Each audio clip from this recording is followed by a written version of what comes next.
Right. Firstly, it's a real privilege to be able to communicate in this manner to you, Paul. We're all practicing or trying to practice some social distancing. We pray for you, Carol, Nadia and Ethan are all managing to keep safe at this time. And we also want to say a big thank you for sparing the time to do this. It's a profound and extraordinary time, I'm sure you'll agree. And just hoping that you give us a bit more insight into what YMCA are continuing to support with the vulnerable people in the town. I'm sure you're very busy, so thank you. And bless you. Secondly, the church really wants to thank you. You know, I'm sure everybody knows who Paul Laffey is. You're an esteemed member of the society, and we just want to say we want to thank you for all the work the YMCA does, not just at this particular time, but you're, in our eyes, I'm sure we'd like to say that you're all key workers, not just at this time, for what you reach into and undertake. With that in mind, can you give us a bit more detail about how you're supporting the vulnerable people of Burton at this particular time?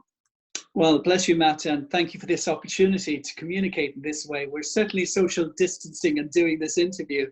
And I've been doing quite a few of these over the last few days and weeks.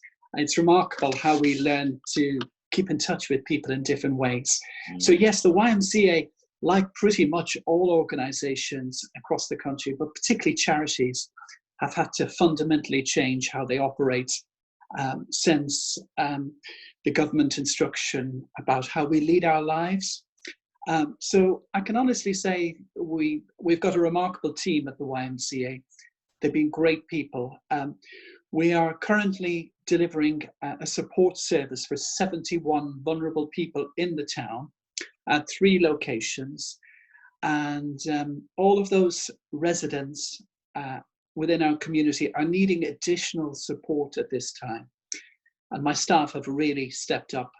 We've got 24/7 service for those people. So it's around the clock, 3 teams now. Used to be 2 teams, a day team and a night team, but we've introduced a rolling rota now to help cope with the demands. We've got 1 team on 1 week, another team on the next, and rolling night staff throughout from 7 in the evening through to 8 in the morning. Our family mediation service, Matt, and our counselling service and our chaplaincy service have all had to be very creative in how they deliver support to vulnerable people and our staff and volunteers. So all of those services are now using tools like we're using right now, Zoom, FaceTime, lots of apps, good apps out there.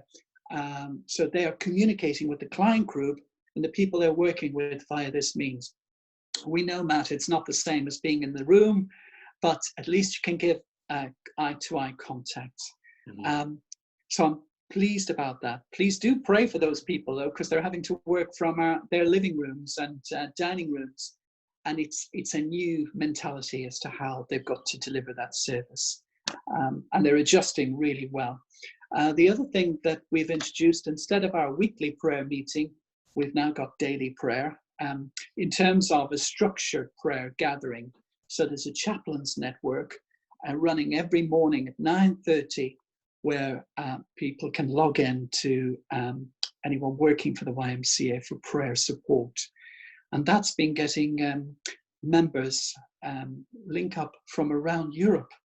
And indeed, when I was on there a few days ago, there was a gentleman from Hong Kong, YMCA in Hong Kong, and it was great to connect with Christians across the globe in that way. And so that's just a few of the things we're still doing, Matt. Indeed, wow. It does genuinely stagger me every time I hear you talk at various things of how you manage to have so many fingers in so many pies and help so many individuals. And it's incredible to hear 71 vulnerable people that you're able to support 24/7. I mean, it's just mind-blowing, really.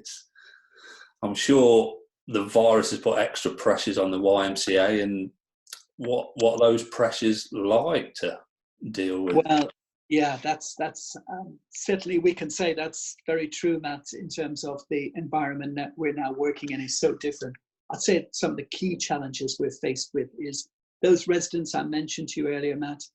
All of those are having to stay within their own properties as much as possible now, and follow the government guidelines about one form of exercise a day. Our staff are working very closely with those residents to say that they've really got to stick to these guidelines because they're there for their well-being and the safety of others. And that keeps the staff safe as well. So we're doing, we're having to communicate via telephone, talking through windows, going up a level. When you've got two-story buildings, there's some conversations taking from ground floor level up to the second floor window. Very sadly, Matt, we've had to close all of our furniture shops, which was part of cafes, bars, shops, and indeed our local church is closing. That affected us significantly because you may know, Matt, that our shops are quite different to any other charity shop in that they don't fundraise for the main charity. They're there to support vulnerable people with good quality furniture and household effects. And what the staff always told me, Matt, and I witnessed myself on many occasions going into our shops, some people would pop into our shops daily just for a chat with the staff and volunteers. They knew they'd always get a warm welcome, a friendly face, not always purchasing furniture, and that was fine because it had that social element.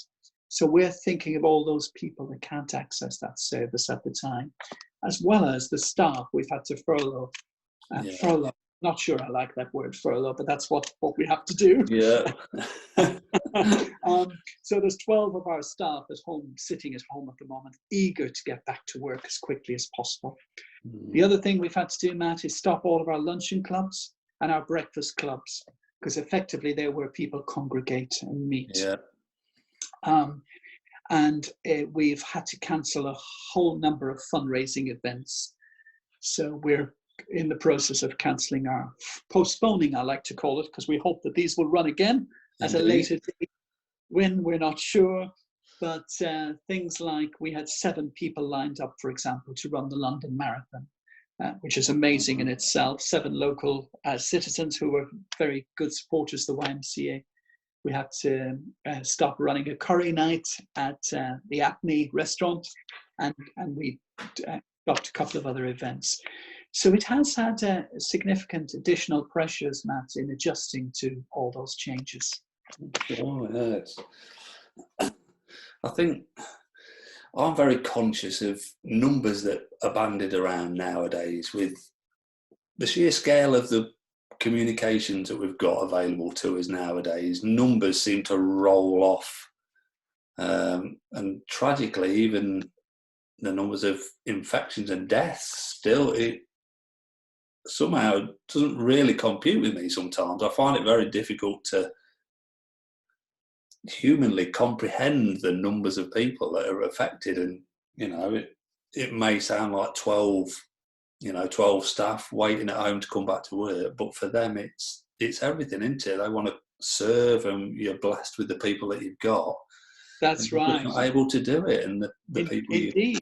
Yeah, and what's extraordinary about some of those staff, Matt, they're part-time paid employees, and some of them are so committed to the YMCA and their community, they volunteer a couple of days as well. Wow. So, but our shop supervisors, our drivers, our retail assistants, all of those folks are off work right now. And unfortunately, the government guidelines being what it is, we can't bring them into any other areas of our work, even if we wish to, because we don't then qualify for the 80% relief that the government will give for those employees.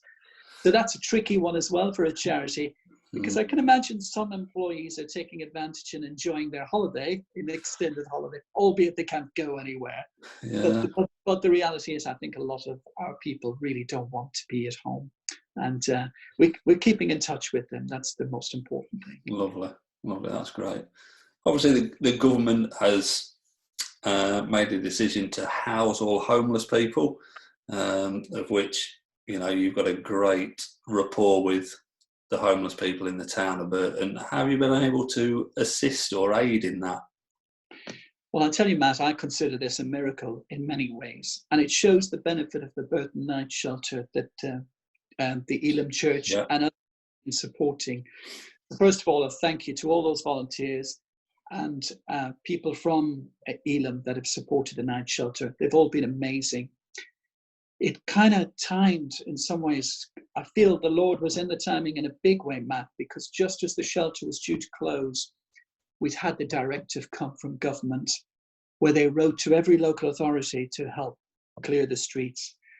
And our local authority leaned on the YMCA significantly because we have that relationship with homeless people and we have contractual obligations with the council as well as around working with homeless people. So their housing options team and the YMCA work very closely. And I've got to say, Matt, within 24 hours, every single person from both the night shelter and those that were still out there on the streets had been found accommodation.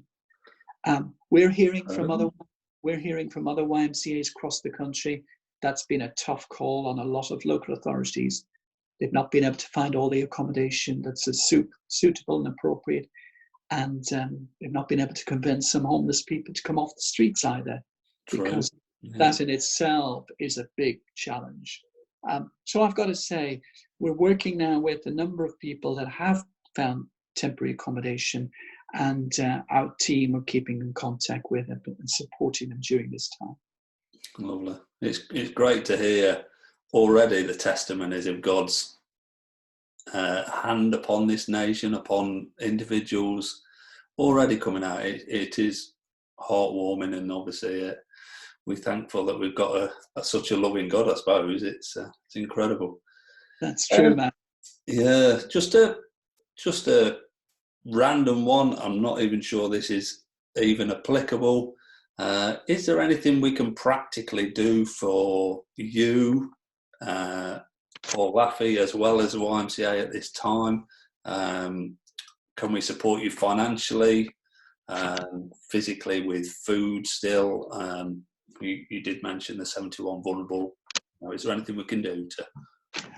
Well, thank you, Matt. And I've got to say, as well as the kind gesture that you are making right now, we've had quite a lot of telephone calls and emails from concerned members of the community asking exactly the question you've asked, Matt.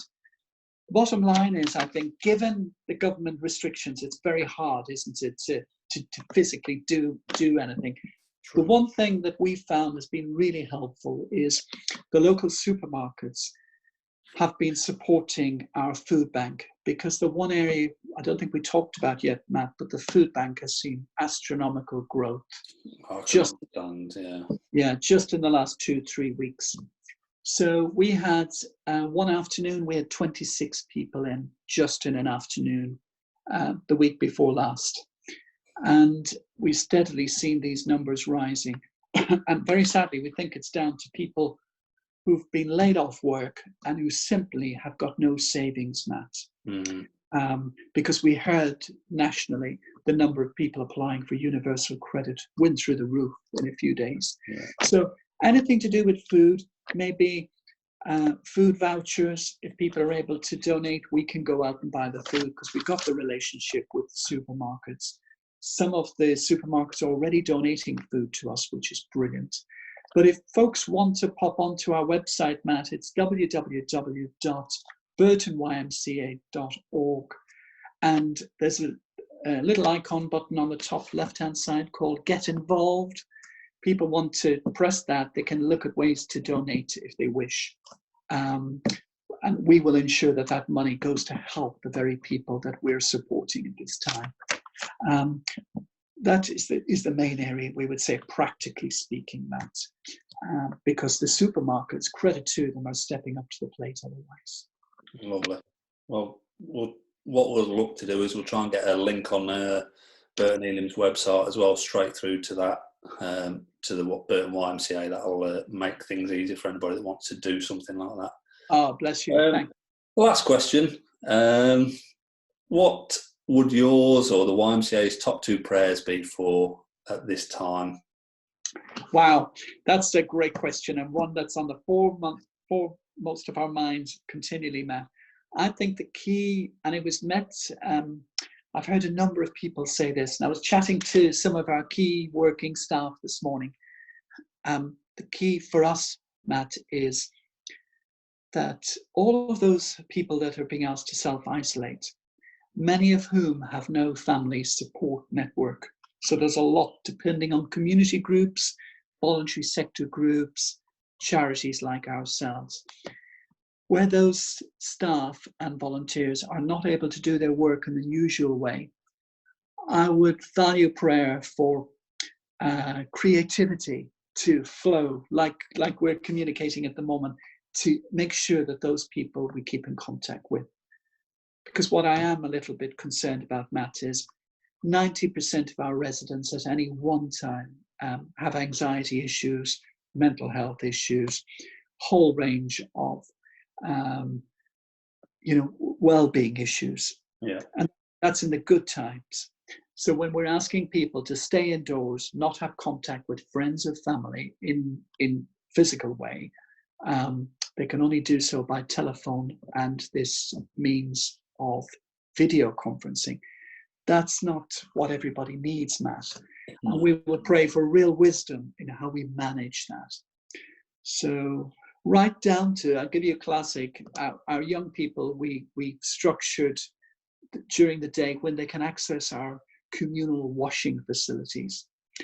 And for some of them to be able to be told now, you will use the laundry at this particular hour if you want to wash and dry your clothing. Some are struggling with that alone because they want to do it when they wish to do it, not have to sign up to a checklist as to when they can do their laundry. So it's things like that that we may take for granted, Matt, that we can do in our family home. We can do our laundry at any time. For our young people and our adult homeless, that sort of thing has to be structured. So, which the staff just need wisdom in how we manage that service. Yeah, excellent. Well, like I said, we really do appreciate you taking time out of your busy schedule. I'm sure you're busier than usual at this time, so it's really appreciated. And we just want to say as a church that we pray God's continued favour and blessing on you and your family at this time, and his protective hand on your team, you, and anyone that you come into contact with. It's certainly awakening the church, but at the same time we need to be conscious that we need to continue to practically help people. It's great to hear the many Matt, you're able to do. It's lovely. Yeah. Well, thank you, Matt, and the pleasure has been mine to communicate this way. And I want to thank the whole church. I've had friends from Elim ring, your dad being one of them. Yeah. Lots of people call and ask for offering to support in this way. So your love, your prayers, your kindness, all of these wonderful attributes to Christians in our town is something to be very thankful for.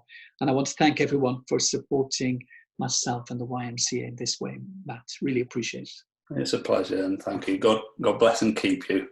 God bless you, Matt. Take care. Bye-bye now.